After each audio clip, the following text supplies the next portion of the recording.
Right. So, welcome to this evening's event from the Sociological Review Foundation. It is part of our conversation series, and tonight we're going to be discussing lifestyle, migration, and community. And the impetus for this particular event is to mark the 25-year anniversary of Karen O'Reilly's path-breaking work, The British on the Costa del Sol, and also to extend that discussion into the field of research that this launched. And I can see from the list of people who are here that there are many of you who work in this field. So it's really nice to see you here. This is the field of lifestyle migration. This is a field that is flourishing and that was spurred on in part by an article that was published by me and Karen in the Sociological Review in 2009. It's one of the most cited, read, and downloaded articles in the journal in recent years, and its title is Migration and the Search for a Better Way of Life. We're really pleased, Karen and I, to see how it's influenced scholarship around the world on a range of different topics, so on migration, on tourism, on gentrification and community studies, among others. But it's also been referenced in law and policy and by government, which probably is something that people are less aware of. What we're going to do this evening is reflect on, first of all, Karen's book, and then the concept of lifestyle migration and how this has captured the imagination of social scientists in a range of disciplines. How it's travelled, for example, within migration studies, sociology and community studies, and the insights that this framework offers into global social inequalities. But also we're going to discuss why it continues to have so much relevance in understanding migration as a distinctly social phenomenon, and the future directions that there might be for exploring that relationship between lifestyle, migration, and community. As I said, it's great to see so many of you here this evening. This is the fourth event in the Sociological Review's conversation series.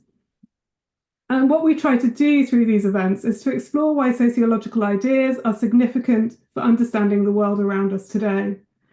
It's part of our wider agenda at Sociological Review to provide a space to question taken for granted understandings of the social world and to offer a platform for thinking about alternative possibilities for what that might be. And if you ask me as Chief Executive of the Sociological Review, we need sociology now more than ever. This has been a long-standing commitment at the Sociological Review, and that's part of what we're continuing. So now that bit's over. And for those of you who don't know me, I'm Michaela Benson. Among other things, I'm the Chief Executive of the Sociological Review. I'm also a Professor in Public Sociology at Lancaster. And this evening's event is actually on my research topic, so I will out myself as a lifestyle migration scholar. I'll be chairing the conversation between Karen O'Reilly and our guests, Graham Crowe and Matthew Hayes, and I'm going to tell you a bit more about all of our panelists shortly. Just a little bit of housekeeping. This is, as it's a conversation, we thought it's best to use a rolling question and answers approach. So put any questions that you might have into the Q&A as they occur to you while we're speaking. I'll be monitoring these and ambitiously trying to integrate them into the conversation as we go along. I might, on occasion, group a few questions together if they appear to be on the same theme, but that's generally been our approach. I won't be necessarily acknowledging who has asked the question, partly because I might be kind of grouping them together, as I've said. We'll also be putting a link to our event feedback form into the chat at the end, so please do take some time to fill it in. We ask you to do this because we want to hear your thoughts so that we can continue to improve and help us to continue to put on events like this one. So now I'll hand over to, I'm not going to hand over to the panel, I'm going to introduce you to the panel. I'm absolutely delighted to be joined by my long-standing co-author, friend and mentor, Karen O'Reilly. Apart from those three descriptors, Karen is also Professor Emerita of Sociology at Loughborough University and a freelance research trainer providing courses in qualitative research methods privately for the Social Research Association and at prestigious summer schools in Lugano and Essex. You will all know that she is the author of several books, obviously, The British on the Costa del Sol, as we'll be discussing this evening, but also Qualitative Research Methods for Everyone, her brand new book, which has a very pink cover, ethnographic methods, key concepts in ethnography, and international migration and social theory. There's so many things that Karen's done. I'm not going to list them all for you this evening, but she really is a scholar whose work, both within the university sector and beyond the university sector, stands out. We're also joined by Matthew Hayes. Matthew is a professor of sociology and Canada Research Chair in Global and Transnational Studies at St. Thomas University in Canada. He's also the author of Gringolandia, Lifestyle Migration Under Late Capitalism. And seeing as I've started on this trend of talking about the covers of people's books, if you haven't seen it, Matthew's book is bright yellow and it has a map of the Americas, but then there's a curious cocktail umbrella / daiquiri in the top corner. We will talk about covers a little bit more over the course of the evening. He's interested in the inherited global inequalities and everyday interactions between lifestyle migrants from core capitalist states and members of receiving communities in the global south, especially of workers in the informal sector. So while his original work was on Ecuador, he's also been conducting research in Morocco, for example, and I'm hoping that he'll bring a little bit of that into the conversation this evening. Last but by no means least, we're also joined by Graham Crowe, who is Emeritus Professor of Sociology and Methodology at the University of Edinburgh, where he was the Director of the Scottish Graduate School in Social Science. He's also the recipient of the British Sociological Association's Distinguished Service Award, which he was awarded in 2021. He co-edited Sociological Research Online and Sociology, both of which are journals of the British Sociological Association, and was Deputy Director of the National Centre for Research Methods, serving on the REF panel in 2014 for sociology. He's the author of the Emerald Guide to Anne Oakley and What Are Community Studies? And it's in this latter book, and I remember reading this actually, that he discusses Karen's book, The British on the Costas del Sol, as an exemplar of community studies research. His final funded research was on academics' career trajectories, with an Edgar Elgar monograph forthcoming. So we'll be looking forward to reading that, Graham. So welcome to you all. Thank you. So I'm not sure that Karen's book needs that much introduction to everyone who's here. But for me, this was a really important book. I read it probably in the closing stages of my PhD.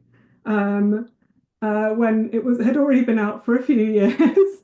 And it was one of those experiences where you read something and you're like, my goodness, I'm not alone. I'm not going completely mad. There is something in this. And it was a real inspiration. And on the basis of that, I reached out to Karen. I took part in a conference panel. I first met Karen, I think, in 2007 at a conference in London. And immediately we hit it off and we started talking about our shared interests. And this is something that I think is going to come across a lot this evening about Karen's generosity and how she's supported colleagues at different stages in their academic careers in a way that's incredibly selfless. But I mean, I've just set it up there, but Karen, I want to hear a little bit more about how you ended up doing the ethnography for the British on the Costa del Sol and what were you trying to achieve sociologically? Thank you. Can I just start by saying thank you? Thank you to the Sociological Review. Thank you to you. And huge thanks to Graham and Matthew for being here. I'm just so excited. I wish I could see everybody who was here, and I wish we were all together in a room and I could have lots of hugs with people I've known over the years, because I know that there are some people, but oh, it's you. I think a nice place to start would be, because I'm a firm believer that when we understand people's sociological works, we need to put them in historical context. So this is going to be a bit of a historical story and a personal story. And you've got a picture that I was actually 35 years old. So because I did the research in 92, 93 or 93, 94, I'm never sure. I'm 35 years old. I'd only just finished my first degree. I was a late starter.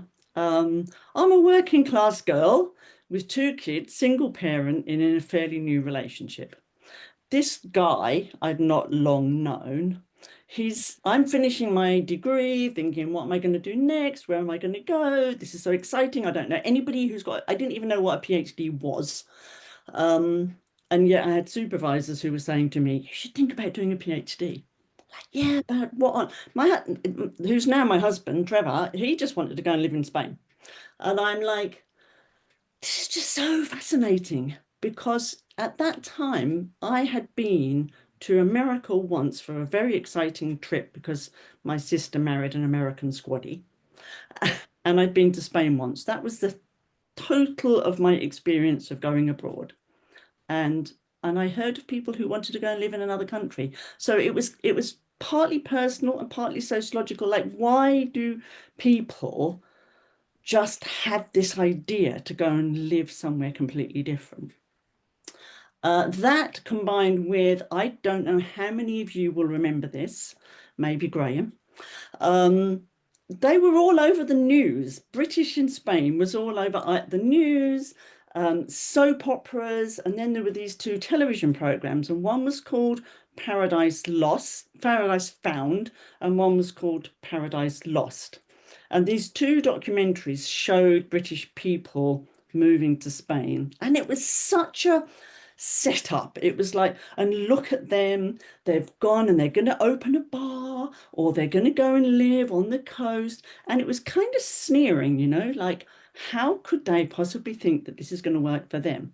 A huge class issue here. I mean, these are mainly working class people who are in this program. And then the second one was, and it's all gone wrong. Paradise Lost. It's all gone wrong. They're working really, really long hours, and they're working in the bar, and they never get to see the sunshine. Or, oh, bless them, they've got a swimming pool, but it's a little plastic thing.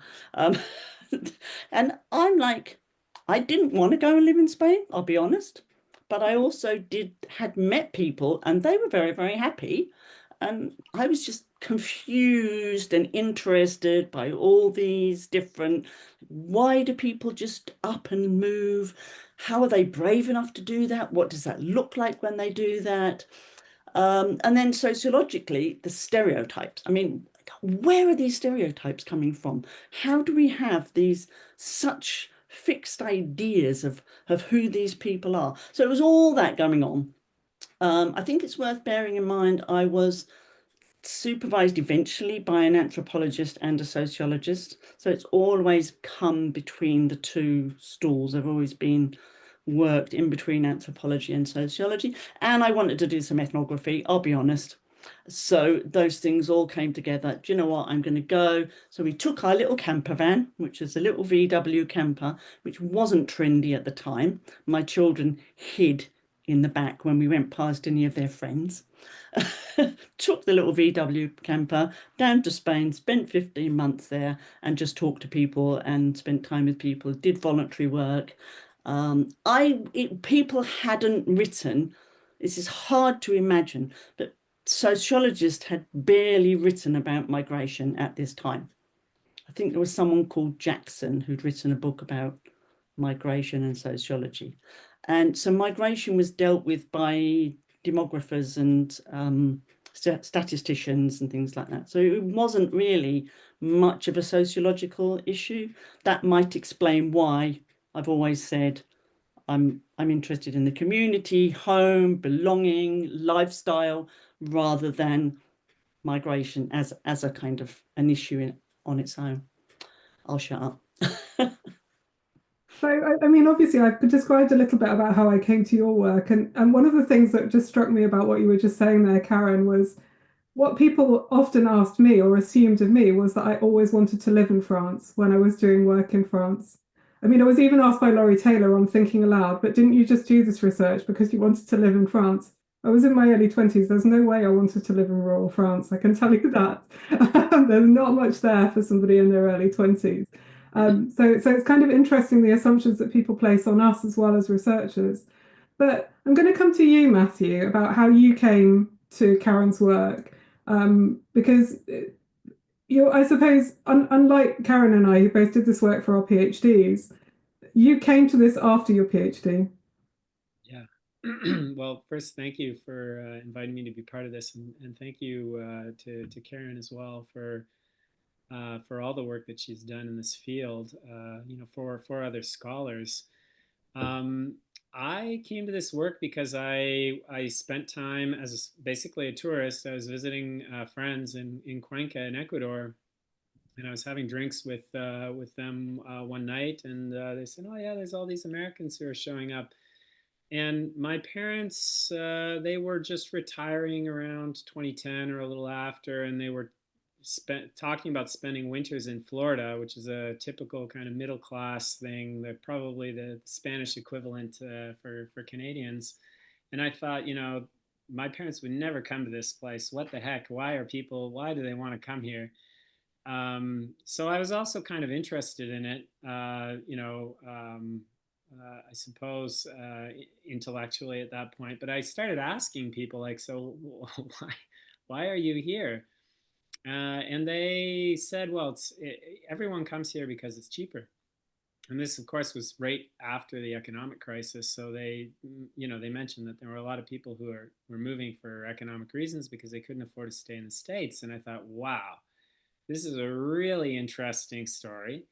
I had had written my PhD actually on a sociology of the history of economics, which everyone wants to talk about all the time, obviously. And by 2010, I was actually quite bored of talking about it with everyone, and I was looking for like something that would kind of intersect with how social class positions were changing after the economic crisis. And I thought, okay, this is a really interesting issue. I wonder what's been written. So I went in. I remember I was in Toronto. I went to the library at the University of Toronto to look up this book that I'd found on sociological abstracts by Karen O'Reilly about the British on the Costa del Sol, and expected to read the introduction and have an idea basically of what the field was. Little did I know, however, and I had spent some time in Spain, so this book actually kind of hit me between the eyes. There were a lot of themes that I recognized also from my own circulations in Spain, which were not as a lifestyle migrant, as more as a student. But many of the kind of references to a Spanish way of life, to distinctions with tourists, and it was really interesting to like, I really kind of immediately gravitated towards this book. I ended up spending the entire afternoon in the library. I didn't have borrowing privileges, so I couldn't take it with me. I had to return the next day actually to finish reading it. So that's kind of how I came into that book, and then I decided to study this area. I decided it was a bit of a leap for me to change areas early in my career, when I was kind of under some pressure to get stuff out for my dissertation. But I started doing this research and had the great opportunity, basically, of meeting both Michaela and Karen at the RGS the following year. So those of you who have met Karen know that she's extremely generous. It was I knew that it was a big deal for me to be on the same panel as someone who I thought had written the most interesting kind of take on this in sociology. And to meet her and to, like, basically we went for a beer afterwards after the panel, and it was more like being with colleagues in a community than kind of being in an environment where people were being very stiff upper lipped or very formal or whatnot. So I feel really fortunate to have fallen into this book, into this field. That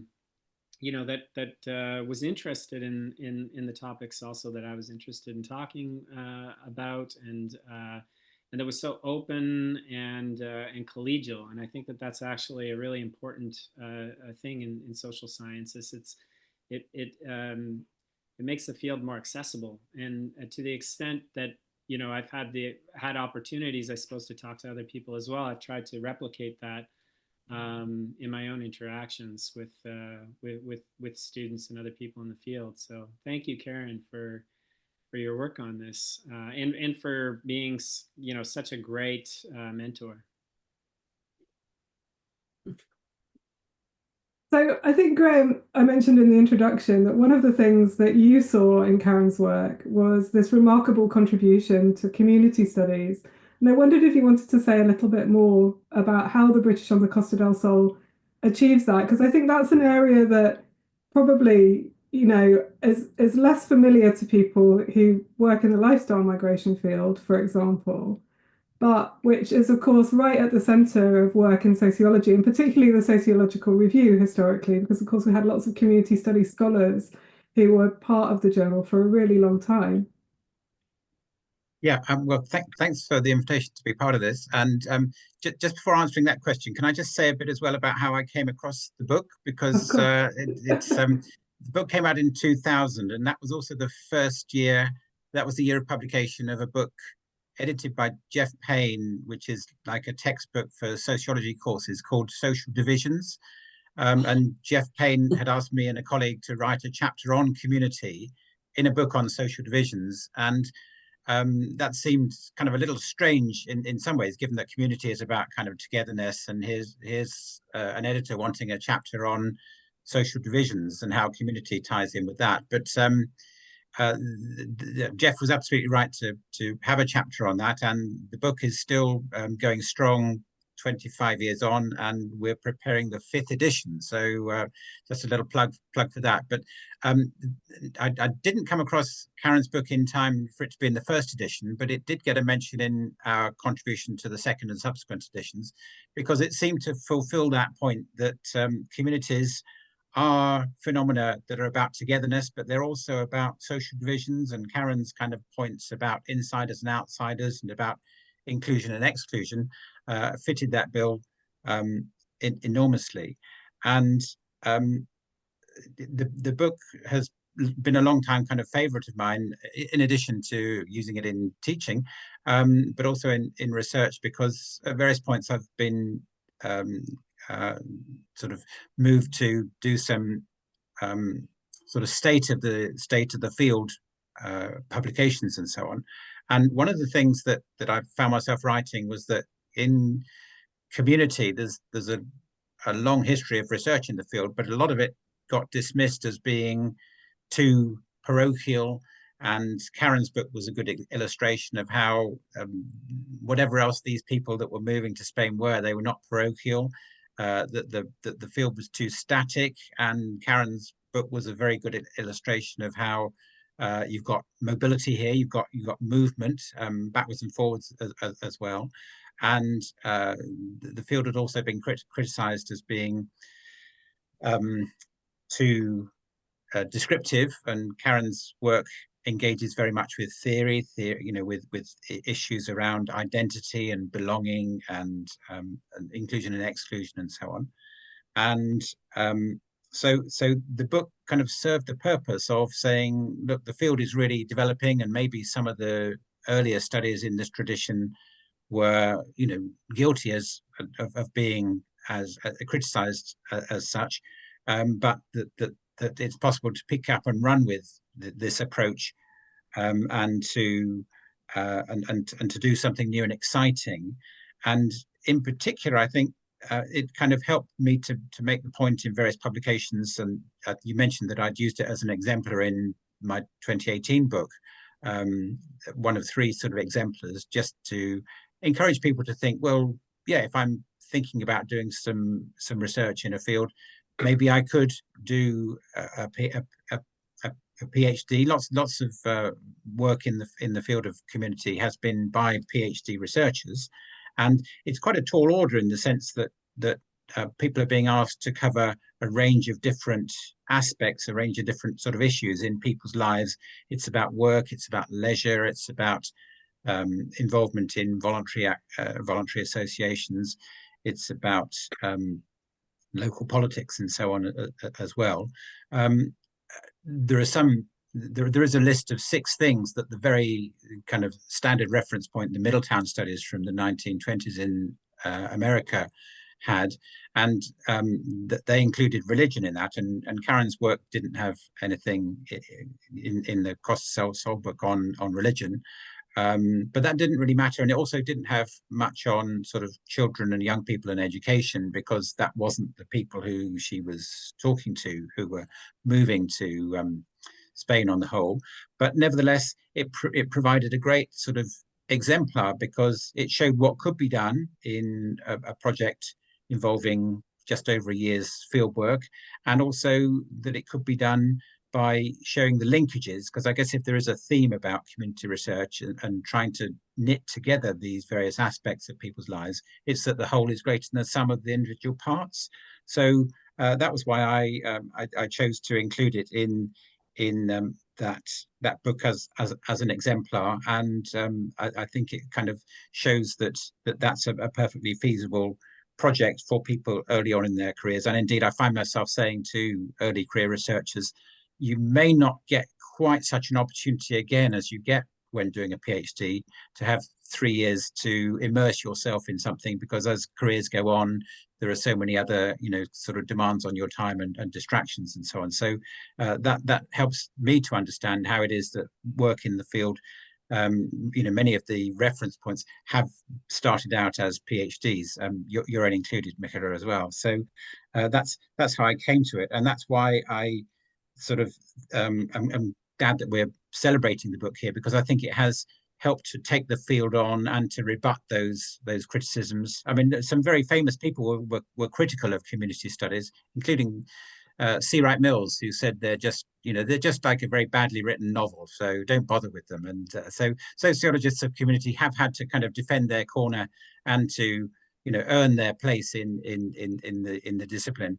But I think that works like Karen do, kind of stand as points of reference where we can say, well, this is what happens if you go into something. And maybe just one other point is that Karen, in just talking just now, was mentioning about how she wasn't entirely absolutely sort of clear cut about what she was going to do. She went into the field sort of quite open, with quite an open agenda, and I think that's a really important point about the ethnographic research, opening up the possibility of serendipity. You don't quite know what you're going to find, but if you go in with an open mind, then you can come up with all sorts of interesting findings. And I think that's what she's done. That's fantastic. Thank you very much, Graham.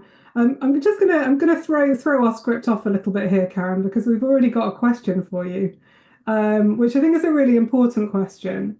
And it's a question which has been framed as, how do you think that Brits in Spain are usually perceived by Spaniards? There's often the stereotype, as you discussed, that they're a nuisance or unwelcome, but are there any examples of collaborations between them? I mean, thank you for whoever asked that.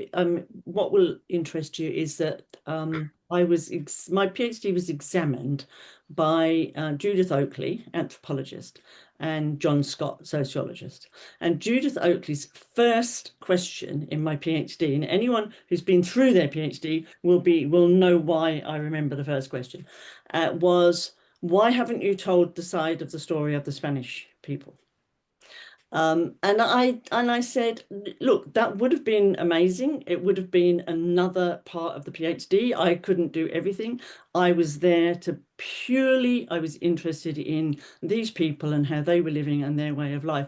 But yes, of course, it's something that needed looking at. And various things, as the years have gone by, I was able to spend a little bit more time examining that in a little bit more depth. Luckily, there's been some amazing Spanish sociologists who have also looked at British and other European migration to Spain, and they've got some fantastic insights. Are there examples of collaboration? I don't remember the year of the paper that is about sedentarization. But more recently, I wrote a paper because I went back. It's interesting because, well, Graham might want to come back to this, but you said earlier, have you thought about doing an update, or have the publishers thought about doing an update? And I mean, I've been going back. I mean, I went back 10 years later and did 2 6-month visits. And it's become part of my life to keep going back. So there is a paper that's, I think it might be 2019, where I looked at how things had changed, but it's just a paper. And that has much more, I really much more celebrate how things have changed and how some people have, I don't like the term integration, it's got too much cultural baggage, but relationships, the way that people have settled and what settlement looks like and how that has meant certain relationships with Spanish people has been absolutely fascinating. So yeah, if anybody's interested in that, go and read some of the Spanish authors like Raquel Huete, Alejandro Mantegón, plenty of others that I'm sure Joaquin Rose, who've done a better job of it than I would have, because my Spanish would never be good enough to do that. I think we always have to bear in mind as well that people are always going to relate to a person in a certain way, knowing who they are and where they come from. And that is also going to affect how I ever approach Spanish people and saw that side of it. But I think I really also want one takeaway from this is that things don't stay still, and the British on the Costa del Sol was a moment, was a time, was a period. There was a lot going on historically at that time around mass tourism, around the fact that people, working class people, had not had the opportunity to go abroad very much. So Spain was incredibly exotic. And you know, things have changed. Life has changed. Our whole lives have changed. And with that population there has settled, it's changed. Some people have now been there like 30, 40, 50 years. Of course, their relationship to the place has changed. And to the people, I imagine, as well. And I think you've just described there really eloquently that the kind of the phenomenon of the ethnographic present, which is, you know, one of those core things that we all understand as ethnographers. But I should also say that as we've seen the field develop since the publication of your book, there are an increasing number of scholars who are looking at the interactions between the people who've moved in, who might not always be lifestyle migrants, but there might be other people who are moving in, spurred by these different trends, and what it does to local communities, how it's experienced, where the spaces of encounter are, what the interactions are, but also the role of states, really, and in facilitating particular forms of mobility, such as lifestyle migration and residential tourism, for example. So I think we'll probably get into that a little bit more as we move through. But I suppose, can I just mention, because residential tourism was something that I found so fascinating, sociologically fascinating, that whole term, because there was a Spanish sociologist. I don't know where the term came from, but this Spanish sociologist definitely made it more widely known. What is a residential tourist? And let's say the Spanish tourist board reaction to this mass migration at that time in the 2000s, in the 1990s, maybe into the 2000s, was that they were tourists who stayed on. So their relationship to people who are tourists who stayed on is going to be so different to, oh my goodness, they're bringing children, they're settling, they're getting older, they've got needs, they've got social needs, they're investing, they're getting jobs. Then that relationship changes, like you said about the role of the state. We can't ignore that. The fact that I was able to just do a community study at that time and focus on that community, it doesn't stop there, does it? We have to look beyond that to the sort of wider conditions and wider constraints, opportunities, relationships. Definitely. And I mean, I think we'll definitely draw that in as we continue through the discussion as well. But I suppose probably a step that we need to take at this point is to talk about how you move from the British on the Costa del Sol to lifestyle migration.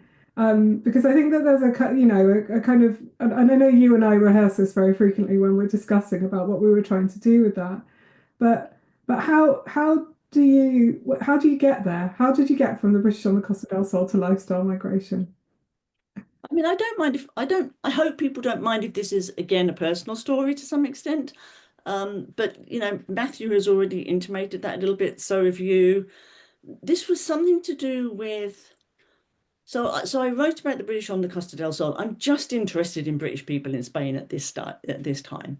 And I've written about volunteering and the informal economy and things like that. And then I met you and Matthew, Mary Corporal. I'll always remember sitting there probably over a glass of wine with Mary in the street in London, and exactly like you said, this experience of, oh, and they say this, don't they?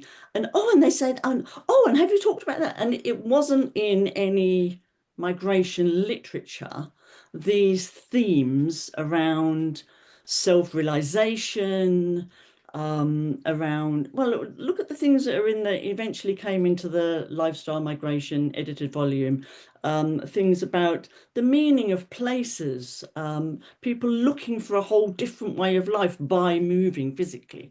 This was just such an exciting idea that you could move somewhere different. We didn't talk about imaginaries at that time, but the idea that simply moving somewhere else could mean you could live a different way of life. And people who hadn't had that opportunity before. And what really came out as well, the self-realization, but not conspicuous consumption. And it's like, yeah, it's not, yes, of course, at the heart of lifestyle migration is an argument about privilege. How can there not be an argument that if somebody can put lifestyle above all other considerations, how can that not be a privileged position? But these people, many of us were meeting, were not absolutely privileged in a sense where they had masses of money and could buy great big houses and secure their futures. I mean, I had people living in caravans who were just like, they'd managed to sell up and buy a caravan and that was going to be their way of life. So we were sharing all these ideas. And then I actually was getting people emailing me. I think we had emails by then. And I ended up, I can remember having a list on my desk when somebody contacted me, I would say, oh, well, there's this person and that, and I ended up with this list of people's names and where they were studying and what their email addresses was, so I could put you in touch with each other, because there were so many people that, oh, I'm writing about that, do you know anybody else? And so it started like that, and then you and I were having this conversation about what we might call it. I'm ashamed to say that we didn't know much about Caroline Knowles's work, but she'd also come up with this phrase lifestyle migration at the same time and articulates it beautifully. But yeah, we started like, how do we conceptualize this? How can we think about this? How can we bring these people together? And it was, to me, it was more about finding a language that could mean that a community of scholars could feel that they could talk to each other and have something to share and have some sort of sense of, yes, we are doing something that's meaningful here together. For me, that's where it started. And then obviously we were having conversations about how we might conceptualize this, because it was both our work, wasn't it? Yes, it was. Although I think you took a strong lead on that, Karen. So I would say, but I think that's a really kind of great point. But I just want to pick up on your point on privilege and hand over to Matthew a little bit, because I think there's something about that framework of lifestyle migration that particularly appealed. But the kind of conversation around privilege, I mean, what I really like about your work is the way that you work with that. When you're talking about North Americans who've moved to Ecuador. So I think I saw the work that you did on geographic arbitrage as quite a significant development of that kind of discussion. So I wondered if you wanted to reflect a little bit on that. Sure. Well, I think that the field really has taking the starting point of a kind of interpretivist approach to migration that was being pioneered in your study as well, Michaela, of the British in France, and also other people's, Carolyn Oliver, her work also on retirement. So there was a bunch of contributions from this interpretivist tradition. And there were a few studies that had looked at Europeans in former European colonies. I think in particular the work of Katie Walsh, Anna Mike Fechter. I'm sure I'm forgetting people too that I shouldn't be. Katie Higgins, I believe. So these were studies actually that I found really interesting to think with as well around, these categories of privilege. And I remember actually, meeting with several of you and thinking, well, in a way, the case studies that we're looking at are sites to trouble. We had discussions about relative privilege through migration, but also to study more thoroughly what exactly is meant by privilege, and how does it operate? Where does it come from? So, for instance, thinking about geo-arbitrage, there's a series of historical relations that make that possible, and they're changing. So not only is it easier for North Americans now to travel to Central or South America, thanks to the internet, but also thanks to, of course, lower cost airfare, the kind of rationalization of the tourist industry. But also changes in the economy in the United States were making it more appealing for a broader number of people to move. So in some way, I think like lifestyle migration became, at least for me, and I think also for others, it was an empirical site for thinking about other really important issues about changes in the global environment, changes in perspective on where historically we're at, what is the modernity that we belong to, and what's its relationship to the colonies that people were moving to. What do people do? What's their theory of the relationship between the people that they've themselves and the people that they're moving to live with? Why are there inequalities, for instance? What are those inequalities about, and what do folks do about those inequalities on a day-to-day basis? So these were all, I think, reflections that a number of people had been having before I started studying in Ecuador, but that, I think over the last 10 or 15 years, there have been more reflection thinking about not just lifestyle migration for sure, but also the larger field of migration studies on the theorizing about migration studies from the perspective of these north-south migrations, lifestyle migrations, different case studies that were emerging that folks were doing. So yeah. Yeah, I think there was definitely a turn at some point towards a kind of more post-colonial and then decolonial approach that we might adopt within that work as the field developed and as more and more people came in. But Graham, I wanted to bring you in because one of the things that Karen talked about when she was describing lifestyle migration was this idea of the way of life. And we never intended that phrase to be as with lifestyle, we intended those phrases to be fundamentally sociological, not common sense. I think this is something that we've hammered home repeatedly, Karen. But it's things like way of life, the idea of the village in the mind or the place in the mind, which come from community studies, have been really alive and well, actually, in lifestyle migration research. And I suppose it would be really interesting to hear from you about what work they were doing in community studies and the kinds of questions and debates they engaged and continue to engage. Yeah, I'd like to just take a bit of an opportunity to fill in a bit more of Karen's biographical sort of background, because Karen, I'm thinking back to when I was editing Sociology and you were on the board editing the journal Sociology, and who knows where ideas come from, but one of the things that I think people who do community research get labeled as is an editor's ideal board member, because they know something about everything. They know something about work, they know something about leisure, they know something about local politics, they know something about religion and so on. And so I can't remember now what papers Kathy and I sent you when you were on the board when we were editors, but it may well be that some of these kind of concepts that you were then presented with in a paper to review sparked off an idea in your mind about, well, maybe, yeah, what's going on here in this paper, and does that have any relevance to what I'm looking at in terms of, you know, developing my research interests on the British in Spain? So you may have some thoughts on that, and I'm not expecting you to say that you had a eureka moment when you were reviewing a paper, but I think these things are kind of like they sow seeds. And David Morgan once said, community studies are good to think with.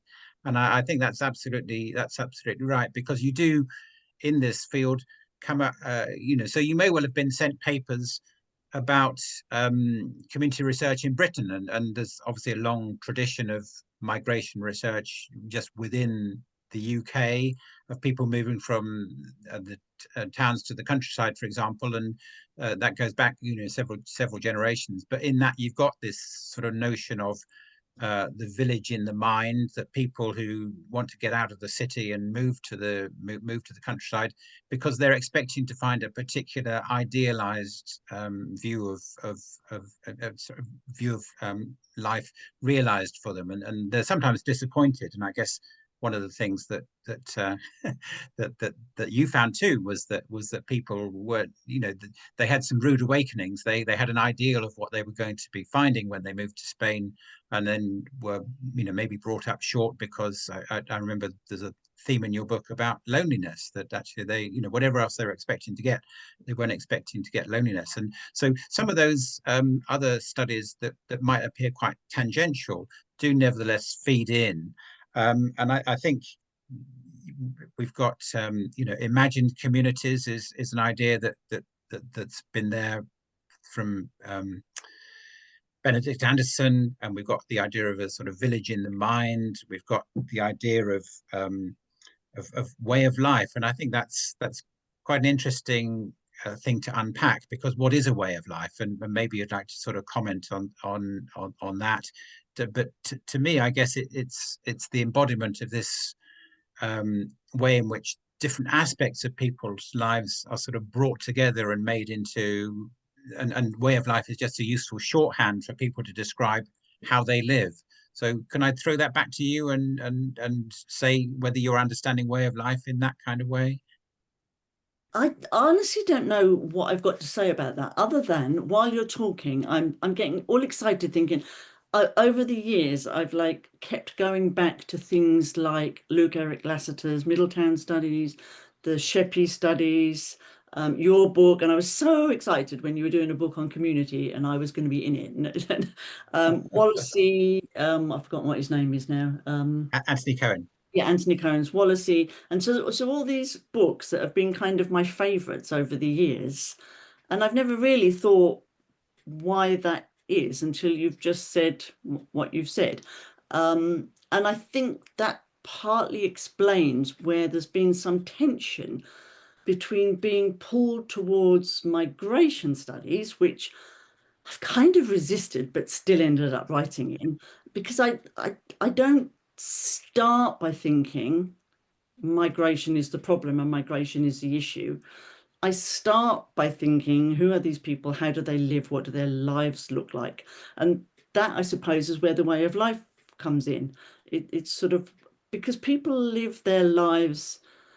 Well, I mean, I know since we've improved terminology around transnationalism and things like that, that we're better at thinking that people live their lives only in places, but still people do live their lives in places, as well as across the internet and transnationally. So that for me, there has always been that interest in how people feel and live their daily life. And to go back to the question of the relationship with the Spanish, at that time when I did that first study, that did not really exist. It didn't need studying, because the Spanish to them was just somebody other. And that is fascinating in itself, I think. And actually, later speaking to the Spanish, the British to them were other. They were tourists, residential tourists. Things have changed, definitely. I think as you're talking, it's made me realize why I've started to read some theoretical stuff around, oh God, it's gone out of my head, like communities of practice, the language of communities of practice, and this kind of understanding of what we mean by people's intercommunication, who they spend time with, who is relevant to them in a daily basis. And to me, that's what way of life is about, actually. It's about culture and friendships and networks and communities and things like that.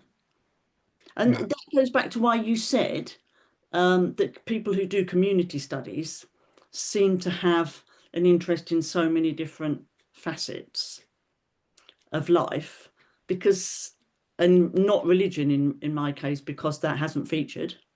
But because we start with the people, and we start with their lives, and we start with how they live. And if they're not mentioning religion to me, I'm not going to pick up on it. I mean, I might just loosely ask, but yeah, I think that then links to the fact that I'm trained as an anthropologist as well, and the ethnography. And I always make a joke with students and say that when you go to I don't know if it's the same now, Michaela, you can tell me, but I used to joke and say, when you go to a sociology conference, they would say, what's your field?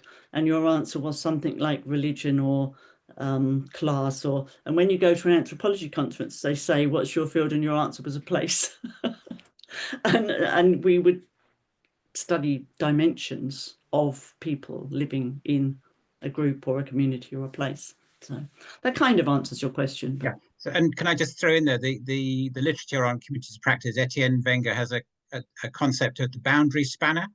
And when I first heard that, I thought it was a tool, but I came to realize it's a person. It's someone who spans boundaries. And I think that's kind of really interesting notion, both for, the researcher, someone who can span many boundaries, but also they're often the really interesting people to sort of focus on early on in any research, because they're the kind of fixers or the people who do that connecting work. So I think boundary spanner is a great concept. I love that. I've written that down. I'm going to go and look. Yeah, it was Levenwenger I was trying to think of. Yeah, thank you. It's really fascinating, because that was my entry point in it too. And actually, one of the things I struggled with in the early days in sociology conferences was the question of what field I worked in. I've never been able to answer that question as somebody who, like some of the other people who are here today, is trained in anthropology as much as sociology, and also had encounters with Judith Oakley. And actually this leads us on to a question, and I am going to name who's asked this question, because it's Caroline Oliver, and she said it's really nice seeing us all and reconnecting.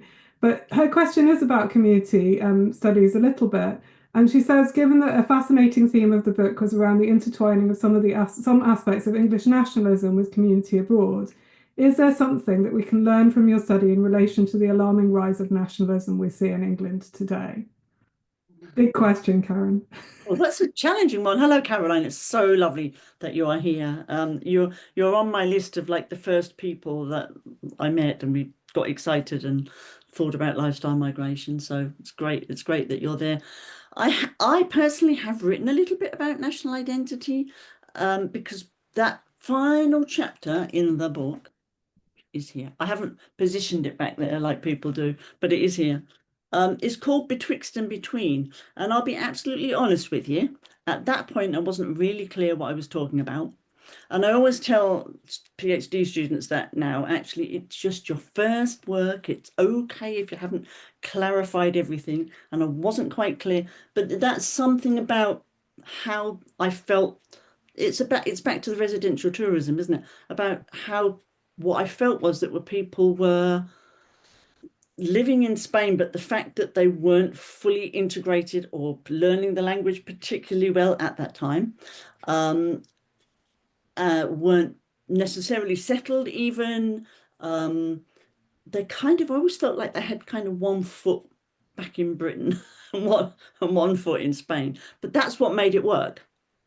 That as soon as they didn't, then they couldn't live the kind of, let's say, an extended tourism way of life. And now I'm stereotyping, and I really hate that I'm doing that. And I just want to remind you that that was the British on the Costa del Sol of that time, and some of them as well. But then I've drawn parallels more recently, and Michaela and I had a great podcast about this when we were talking about Brexit. Between that and Britain's relationship with Europe, this kind of we're kind of in, but we're kind of not. We're kind of European, but we're British. And I always felt that there was this kind of one step in hokey cokey. I think I even called it the hokey cokey of Britain's relationship with Europe. I don't know if that, Caroline, I'd love to hear from you actually. I don't know if that helps. I think that it's a really, one of the things I noticed in between times. So obviously I found a very similar thing about the relationship with Europe and the kind of it was fundamentally a case where what you were seeing was the reproduction of a very British middle class in France at the time I was doing my research. But then by the time we went back to do the research on Brexit, things really had shifted and people were, as they were in the UK, more readily associating with the idea of being European and claiming that they'd always been European, whereas our previous work showed that they had claimed that they weren't really that European. So I think that's a kind of an interesting point, but I do think that there's some interesting kind of things to pull out around the parallels then and now and the kind of rise of nationalism that was happening also at the same time as there are still some interesting papers to write about this. So if anyone's sitting here thinking, what next to write about, there are still some really interesting papers to write about British national identity in, well, I'm sure you're working on it quite a bit, Michaela, but British national identity in the world. I mean, when do you ever hear of the British diaspora? This is just fascinates me that you hear of other countries' diasporas and British remittances and British diaspora. It's just such a fascinating notion. But yeah, there's still more work to be done there. Yeah, might be a conversation for another day. And we've had a really fascinating question that's come in, which I think really brings together some of the kind of discussion about way of life here and kind of lifestyle. So this question is a question which says, I'm wondering about the concept of lifestyle migration, which is often expressed and strongly associated with European lifestyle. What about irregularized migration as a way to reach the European lifestyle? I work with Sudanese migrants, and for many of them, among other reasons, migration is also about aiming to attain the lifestyle they associate with Europe. So, any reflections from you, Karen, Matthew, on this? The person asking the question says that they appreciate that Europe itself isn't homogenous. So, just to be clear there. I'm going to hand that one over to Matthew, partly because he was nodding and partly because I couldn't hear all the time. Sorry, Karen. Well, I think that that's actually a really good question. And that I think there are a number of contributors, including perhaps some of the people who are present, Sarah Koons, Sophie Cranston, others, I'm sure, who've reflected on this. What is the work that the modifier lifestyle is doing, and what is the work that different migrant categories are doing?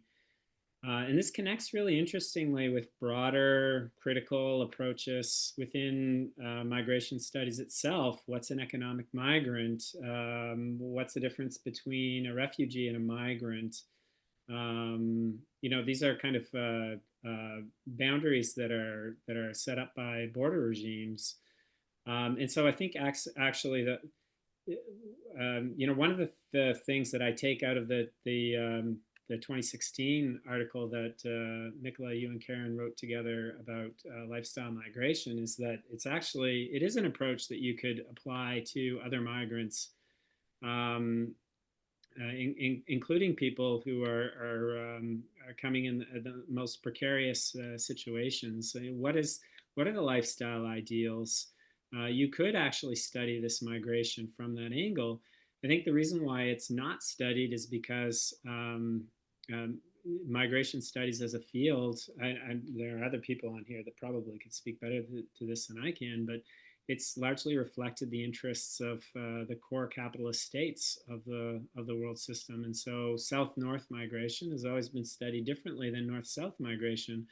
But if we think about a kind of global frame of migration, which I think many lifestyle migration scholars are interested in thinking about, what we see is migrations that have been studied historically from different angles that reflect different positions. What lifestyle migrants, what we've been studying in lifestyle migration is the habitus or dispositions of relatively privileged positions in the global social field, if you can call it that. and they've been studied in a particular way that actually differs from the way that other types of migrants have been studied.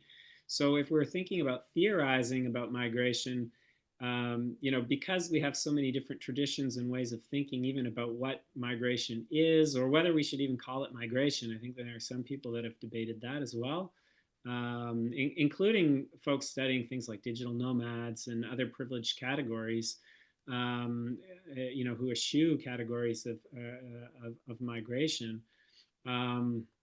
There's some work to be done still in terms of thinking about what is migration from a global perspective that takes, a kind of civil society that's stratified, that has a historical legacy of imperialism and colonialism as its starting point, and that attempts to read through these different types of migrant experiences and different positions. That legacy, those structural forces that are impacting people's ability to cross borders. That I think is kind of the crux of a migration scholarship that would attend to coloniality, that would attend, also to the coloniality of the categories that sociologists and anthropologists use to frame different types of migration, and also methodologically approach the object of their study in a different way. So I'm sure that there's more that can be said on that, and I'm just kind of talking off the top of my head. But I think that there are some major contributions that have been made recently in that direction. Can I just come in there, Michaela? And sorry, and one of the things that Ray Powell used to say was always begin with history. And I'm just going to mention a fascinating study about the Welsh in Patagonia, because there was a Welsh migration to that part of Argentina in the 19th century. And in fact, there was a recent TV program with Hugh Edwards where he went back to kind of catch up on where they are now.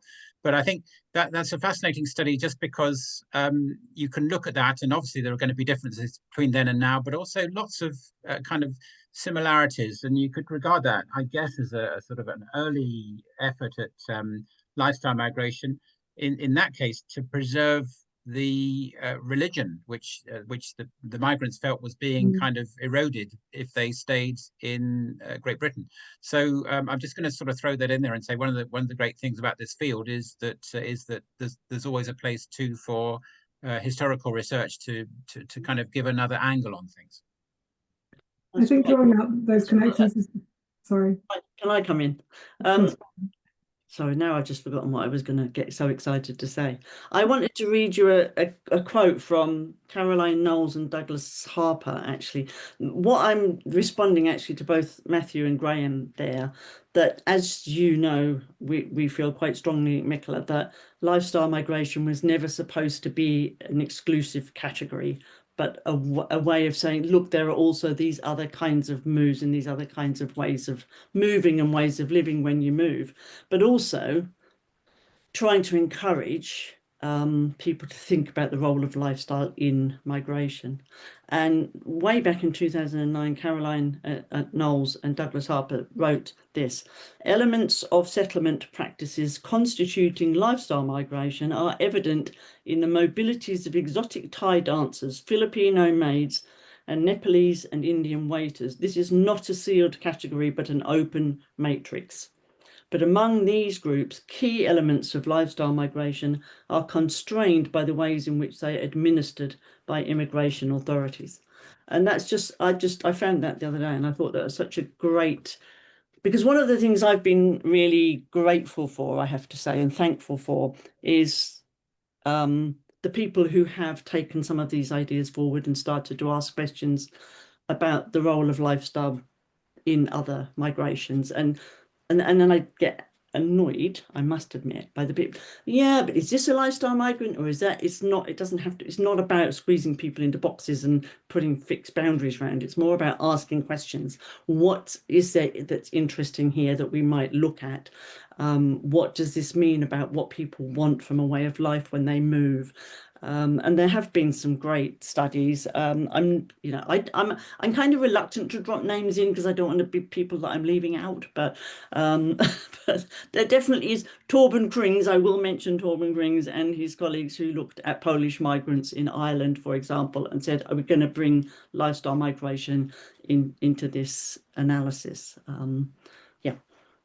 I mean, in a way, I think that because of the way that we approached it through what Matthew described as a kind of an interpretivist lens very early on, we were not tied to migration studies in the way that some other migration researchers. So we've been a bit on the outside of that for lots of reasons. And what the result of that, I would say, has actually been work that didn't anticipate, but didn't fall into the methodological nationalism of migration studies, that wasn't oriented around social problems in the way that lots of migration studies work is, or state-led categories. And there have been attempts to try and make lifestyle migration a state category, which we have quite forcefully resisted over time, because that really never was the intention. But this brings me around to a question from Mary, who is also here and saying it's wonderful to see us all. And she says, over the past 25 years, the concept of lifestyle migration has been used in various empirical contexts around the world. How do you think the concept has developed when it's been applied to so many different contexts, but also by scholars of various backgrounds? I mean, that's for anyone. great to know you're here, Mary. That's absolutely amazing. So, I mentioned you already. We were one of the first people who sat and chatted about what we'd got in common. I mean, I think it's fantastic, and I'm absolutely grateful that people have taken the concept and stretched it and developed it and thought about it, and definitely we were 100% behind that. You know, because the idea was an inductive concept. How might we make sense of these things that we're seeing in common amongst various scholars? How might we have a way of talking about this so that we feel we've got something in common to talk about? Because otherwise we didn't fit with the labour migration and asylum seeking and, you know, focus on economics. And it's like, we don't fit, but we want to talk about something. And there is another aspect here. And then if that trips over, and you know, it's been great that people have talked about whiteness and global inequalities, and then Sarah Kuntz looking at expatriates and various different developments around the world, Mayumi Ono looking at Japanese migrants. I think it's been incredibly exciting that people have, and I mean, I'm sure, Michaela, you're more up to date than I am, but as I understand, we've had people looking at lifestyle migration and gender, sexuality. I've got a list here: urban and city life, aging, policy, entrepreneurs, Kate Torkington. So, you know, I think it's fantastic that people are still playing with the idea. But what I wouldn't want to see is people saying, I'm starting with this concept, does it work? Rather, this is a phenomenon I'm interested in. What kind of light does lifestyle migration shine onto this? Does it illuminate anything of interest? If not, let it go. Don't squeeze it in. Don't go looking for lifestyle migration. Go looking for something interesting. I mean, I think I've seen it. I mean, obviously, it's got a global geography now as well, and it isn't just always about now white Westerners moving. We've seen quite a lot of research on lifestyle migration in Asia, between Asian countries, for example, and I think those offer new insights into kind of questions of home and belonging, more that are culturally significant in those contexts. That's been really, really interesting to see. But I also see, I suppose one of the things I'm interested in and don't know quite enough about yet is how new kind of emerging migration phenomena that we're seeing, things like digital nomads or what's publicly referred to as digital nomads, how those might be understood through a lens that's similar to ours, perhaps. Those kinds of things. But Matthew, maybe you know a bit more about those other fields. And obviously, one of the benefits of Matthew, for people who don't know Matthew speaks many different languages, and so has actually been able to engage a lot more with some of the literature that's been published on lifestyle migration in French and in Spanish. And I'm sure that there's another language that you speak as well, Matthew, that I mean, obviously I do speak French and I can, and I have read the French literature and I've tried to read the Spanish literature, but Matthew is way more fluent than I am. So. Well, yeah, the concept has been taken up in those other kind of scientific debates in those languages. Also, you know, in Italian, I'm assuming in Portuguese, although I'm not. I'm familiar with the authors more than with their work in Portuguese. The kind of global scope is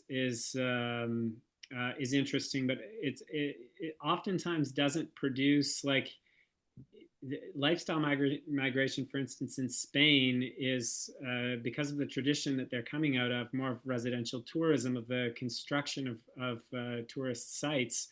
They have a different take on it, and you know, I don't think that the main, you know, Karen or others who publish regularly on lifestyle migration have in any way tried to impose boundaries around what's being studied here. But I guess what I want to say is that I think it's interesting that what lifestyle migration is trying to do is also to draw connections between these relatively privileged mobilities that, you know, for the most part, folks who are lifestyle migrants don't consider themselves migrants. That's something that Karen drew out in the Costa del Sol work.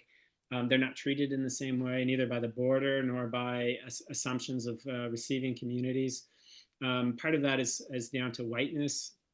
Part of it is, you know, kind of Western privilege as well. So it's not only about whiteness, but about association with European or North American spaces. And I think drawing attention to those connections at this point in history is really important. You know, we mentioned the rise of the far right in Britain, and not just Britain, like right around the world, as being a major concern. And migration itself, particularly from the global south, has become an important political problem that established social classes, ruling classes in the liberal democracies have been trying to deal with, basically, or have been trying to create a problem around this issue, where migration might actually be a solution to some of the problems that national economies face. And so, like, I think the work that lifestyle migration can contribute to is to draw attention to those connections. You know, it's not coincidental that at the same time that we have made migration an increasing political problem, that the number of tourism entries has doubled, basically. You know, from 2025, I think if we went back to about 2006, I think the numbers of international tourism entries have doubled. So that's a substantial growth in that time. And there is a connection between the kind of permissive mobility of people who are categorized as digital nomads, and the proliferation of nomad visa regimes in different developing states to try and attract higher income workers from the global north.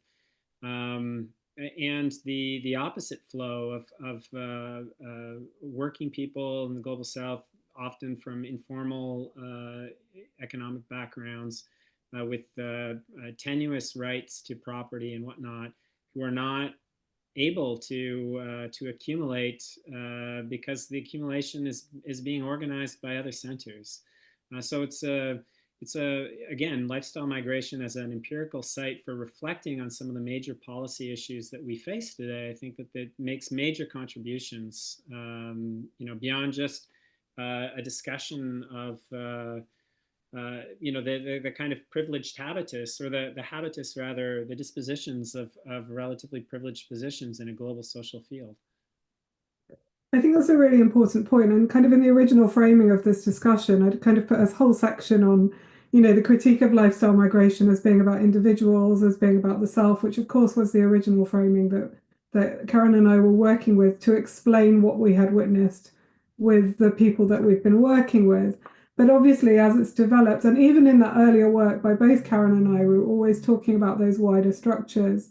And the field really has developed to talk about how these forms of these migratory phenomena sit in that kind of global political economy of migration, I would say.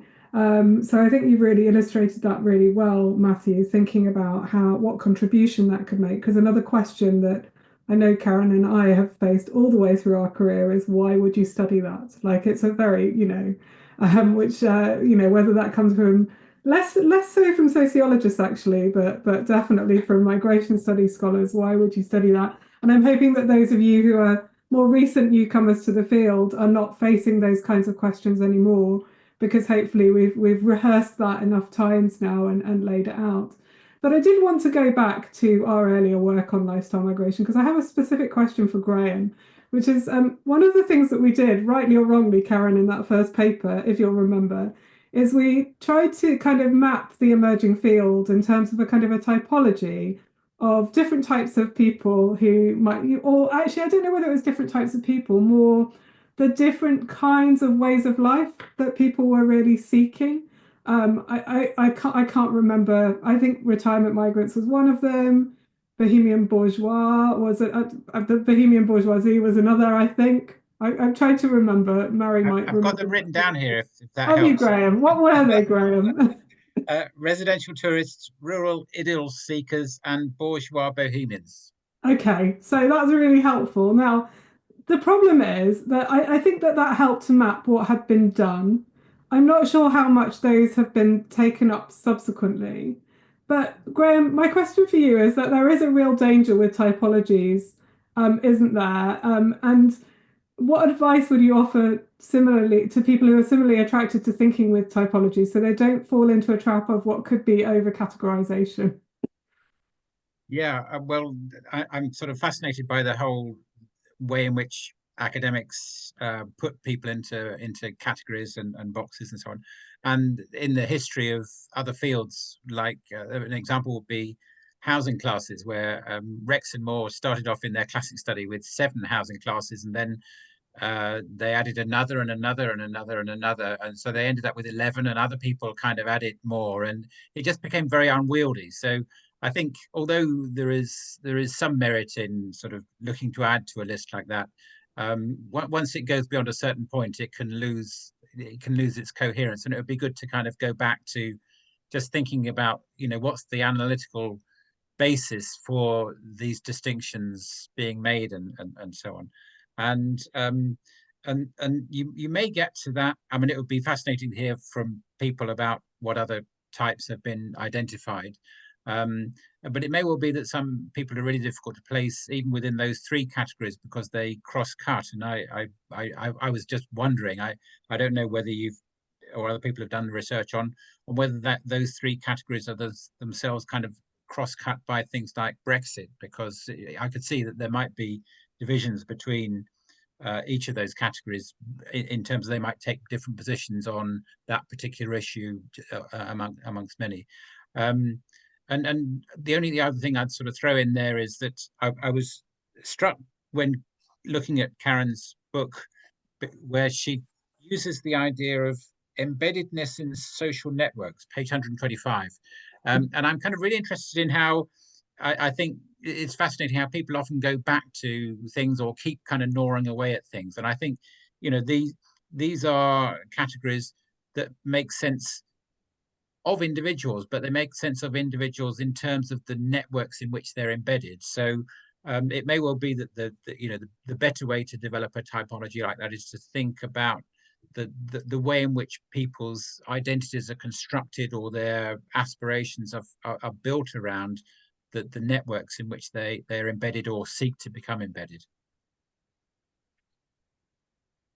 I mean, I just want to come in there with just a couple of thoughts that are probably a bit random. But one, you've made me feel some strong emotions, because my very first job after my PhD ethnographic work, community work, was to help design the National Statistics Socioeconomic Classification, which involved statistically looking at people's lifestyles, or not jobs, and putting them into classes and deciding which classes we should have. So this idea of kind of deciding what classes and boxes people should be in is quite a raw one for me.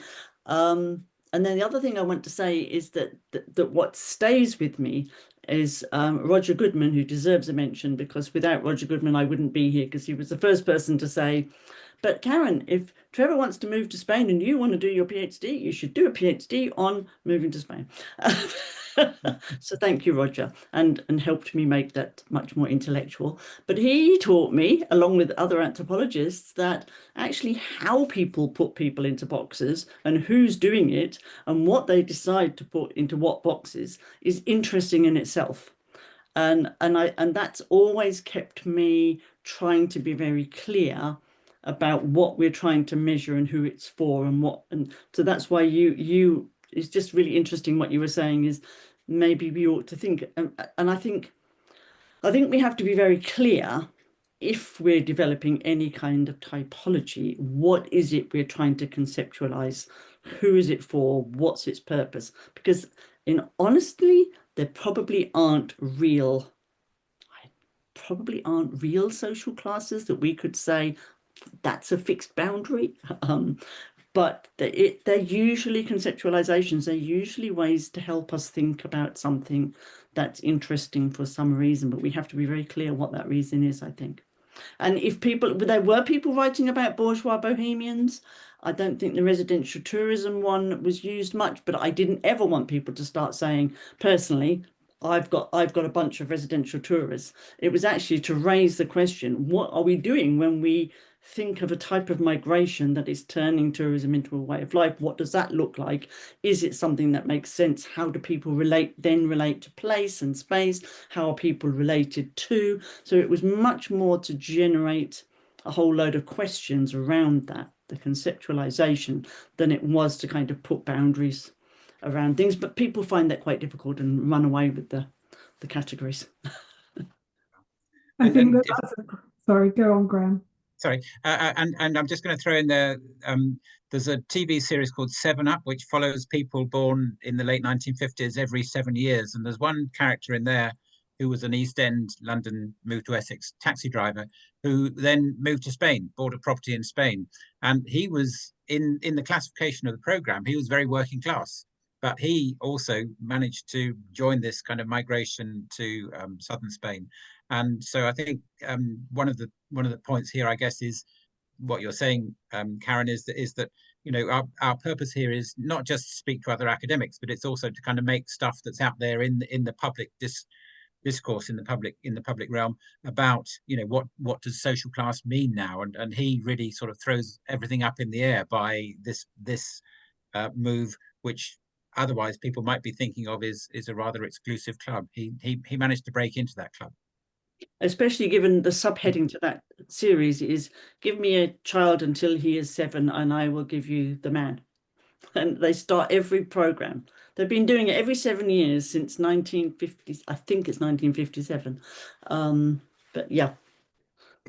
So we've got 5 more minutes. I mean, there's so many more questions I could ask, but I'm gonna save the final question to a member of our audience this evening. And it's a double-barreled one. It's probably mostly for Matthew and Karen, which is, have you observed changes in lifestyle migration with the rise of internet access, social media, and remote work in the places you study? But the second, which I think, probably we can give some brief answers there, but how do you think through the idea of relative privilege? In my own work, I've struggled a bit to think through the various and numerous layers that exist to think about privilege, especially when dealing with transnational contexts. So, Matthew, over to you first. Maybe 1 minute, Matthew. 1 minute to answer that. I mean, it's big. You can have 1.5. Well, relative privilege, I've always thought of privilege actually as a concept that sociology could unpack, that it could explain more, that it was the epiphenomenon of something that needed to be further explained. And I think actually doing that work is even more important now in the face of a right-wing backlash that doesn't want to think about privilege at all. And that requires kind of having a sociological imagination, a global sociological imagination that incorporates, an understanding of colonialism and imperialism. And then, of course, for lifestyle migration, I think that there are a number of people who have been thinking about, like, okay, so what is it that people in these settings, what do they do with their relative privilege? What do they do with their higher spending power? What do they do with their whiteness? And I think that those are really interesting questions, and are pointing a mirror basically at relatively privileged social positions at this moment in history as to, what is the work that they might do with these powerful positions at a moment in time where they're also being rearranged and have the possibility of being further rearranged, either in a much more hierarchical and authoritarian way, or perhaps in a more democratic and egalitarian way. And lifestyle migration to me is a really interesting place. I mean, the types of spaces that this is occurring in have multiplied significantly. In a sense, it's also the popularity of these types of transnational migrations speaks to a kind of global integration. I don't want to kind of like over fetishize the integration that we're experiencing, or to think that it's like an inevitable kind of teleological process or anything. But there does seem to be a growing number of people who have more experience of living in different places, either as a kind of prolonged tourist or whatnot. And I think that actually is the basis for a new subjectivity or new discussions about what that subjectivity is. I'm sure that, for instance, the social movements against or over tourism in many places that tourists go to is going to change in some way the way that people engage in tourism, or that they reflect on tourism. I don't think it's going to end tourism, and it might create backlashes, I'm not sure. But I think having that kind of mirror from sociologists and anthropologists at this moment in time to say, here's one way of looking at this, or here's several other different ways of looking at it, can be really valuable for thinking through the contradictions of the moment we're in. Sorry, 2 minutes. Karen, over to you for a final thought. Well, I think Matthew did a fantastic job of the second question, so I'll briefly address the first question. And I think there are some fantastic studies still to be done, because the use of the internet and sort of, I mean, we're all doing it much more. Look at this. This would not have happened like this in the past.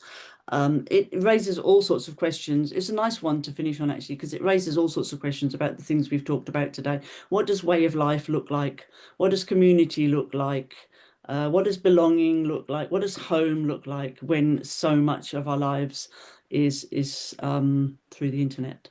So I think that's a really nice one to think through. I am just going to say, where it comes to relative privilege, I think there are patterns and there are tendencies, and then there are human stories. We might look at both. I think that's a really fascinating point to end on, although I'm going to add a point about working. I mean, obviously, like there is a potential, as there was in earlier periods of work on globalization within sociology, to think that all of those things that are happening fundamentally change things.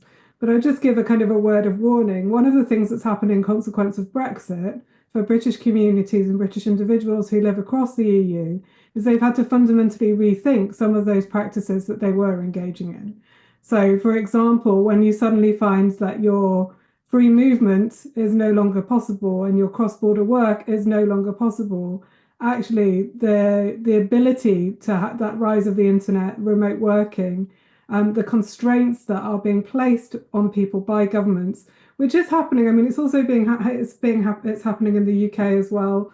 Those of you who are academics in the UK will now know that your institution requires you to document how often you are working or when you are working outside of the country, because of the burden on them in terms of what their tax responsibilities are. So there are new pieces of legislation being brought in countries to try and stem some of this, or to make money from from these kinds of practices as well. And that's sending countries, not just receiving countries, where we're seeing that. So always being aware of those, of how that interaction between the kind of the structures and the individual practices, and keeping that right at the forefront is really valuable, as well as how people find sneaky ways around it, which Karen and I have also written about in our work on Malaysia and Panama. So anyway, thank you all very much. We're not going to have any more time for any more questions. I can see that there is a further question in the chat, but I'm afraid we've run out of time. So thank you to Karen and to Graham and Matthew for joining me, but also probably, I'm not going to say more importantly, but equally as important, thank you to Sociological Review's Senior Events Officer, Danielle Galway, for her work in making this happen and for the technical support, and to Karen Shook, our Senior Communications Officer, who puts everything out in the world to encourage you to join us. And last but not least, thank you to those of you joining us at home today. We really appreciate your support through this event. As you know, the Sociological Review is a small charity, and if you felt that you wanted to offer a donation, Danielle has just dropped the donations link into the chat. The next conversation in this series will be on reproductive justice, obviously a really important topic at this point in time, given what's going on around the world, on the 13th of November. And to find out more about what's happening at the Sociological Review Foundation, you can sign up to our newsletter. And please, please, please do take a moment to fill out the feedback form. I know it's annoying, but we really would appreciate it. As I said, we're a small charity. We try very hard to make sure that we integrate that feedback into our future events. And again, Danielle has kindly already sent the link in the chat. So thank you all very much. Thank you, Michaela, for hosting.